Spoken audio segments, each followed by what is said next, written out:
Coming up. Today, nearly 50% of kids touch their first screen while still wearing diapers. About 3/4 of teenagers have smartphones. But how much screen time should children be exposed to? Joining us today to discuss creating a family media plan is Dr. Rebecca Pressler, a child and adolescent psychologist at Sanford Health. Thank you so much for coming in today. You're welcome. I shouldn't say that I love this topic, but I do in the sense that I think all parents are looking for a little help when it comes to screen time. And I love today that you're going to help us kind of come up with a media plan, which all families really need these days, right? Definitely. Everyone needs a media plan. So how do you get started with creating this? Well, the American Academy of Pediatrics actually developed a great tool that's online at healthychildren.org, and it covers a lot of topics. It has parents answer questions to help figure out what are the values of screen time. When should we have it? When should we not have it? There's even a time calculator, so you can figure out how much time in the day do you actually have time for screen time, you know, between school and homework and activities and sleep.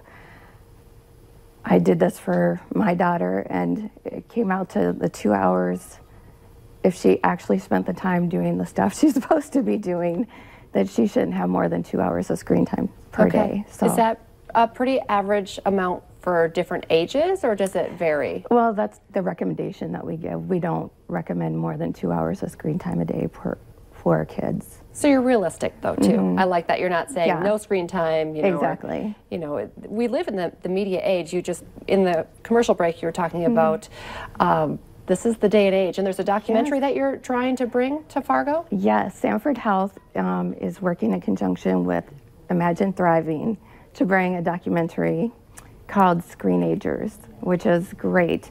It really looks at how screens are impacting the developing mind and how to parent in the digital age.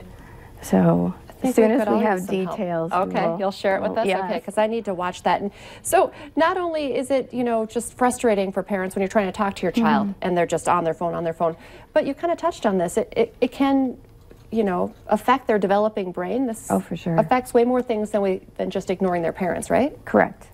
And you'll see in the documentary, they have taking pictures of the brain, and they show how the brain looks very much like someone who's addicted to substances, because it changes the brain that much. Wow. Yeah, because a lot of the things that are online are created to be addictive. Social media, a lot of the games we play, so it does impact the mind, for the kids even more so, because their brains are still developing. If people are looking for help, and you touched on the guidelines, how do they get started? You know, because I feel like sometimes it's just overwhelming, and I feel like it's too late, but it's never too late. It's not. So really sitting down and deciding what values you want your kids to use. Like, are we never going to have screens at the table? Things like that. When are times of the day that you want them to appreciate the one-on-one FaceTime, so that you can set rules around that. But like I said, if you're having a hard time, go to the healthykids.org to do the plan that's on there. And you answer simple questions, and it helps plug things in, so you can print it out individually for each child.